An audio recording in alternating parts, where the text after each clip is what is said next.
नवरात्र उत्सवानंतर दसरा आणि दिवाळी निमित्ताने नागरिकांची खरेदीची लगबग पुण्यामध्ये पाहायला मिळते। आपण आलो आहोत पुण्यातल्या लक्ष्मी रोड परिसरामध्ये।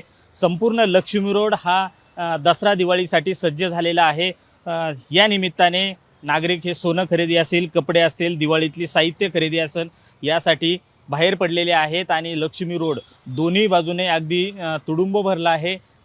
बाजारपेठा सजलेल्या आहेत। खरं तर आज दसरा आहे। या दसऱ्याच्या निमित्ताने सोनं खरेदी ही शुभ मानली जाते, त्यामुळे सोनं खरेदीकडे आज पुणेकरांचा कल पाहायला मिळतोय। सोनं खरेदी ही सकाळपासून करताना दिसत आहेत। मोठ्या संख्येने नागरिक हे सोन्याच्या दुकानात आहेत। त्याचबरोबर पुढील काही दिवसात दिवाळी आलेली आहे, त्यामुळे दिवाळी निमित्ताने कपडे खरेदी ही लक्ष्मी रोडला मोठ्या प्रमाणात होताना दिसते।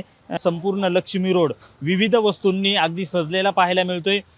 यामध्ये कपडे असतील, दिवाळीतले आकर्षक सजावट असेल, ह्या सगळ्या वस्तू लक्ष्मी रोड परिसरामध्ये विक्रीसाठी आहे आणि नागरिकही त्या खरेदी करण्यासाठी या ठिकाणी जाताना पाहायला मिळत आहेत। आज दसऱ्याचा मुहूर्त आहे, त्यामुळं नागरिकांमध्ये वस्तू खरेदीची एक परंपरा आहे आणि ती परंपरा आज जपत नागरिक बाहेर पडलेले आहेत आणि या ठिकाणी खरेदी करताना पाहायला मिळतात। मात्र दुसऱ्या बाजूला राज्यामध्ये ग्रामीण भागामध्ये पूरस्थिती आहे, त्यामुळे या पूरस्थितीचा फटका ग्रामीण शेतकऱ्यांना बसलाय। त्यामुळे शेतकऱ्यांमध्ये यंदाची दिवाळी गोड जाणार नाही असंच सगळं चित्र आहे। मात्र शहरी भागामध्ये याचं उलट चित्र पाहायला मिळते।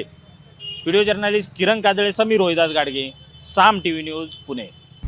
आता isakal.com आहे देशातील नंबर 1 ची मराठी न्यूज वेबसाईट। प्रत्येक अपडेटसाठी isakal.com ला नक्की भेट द्या।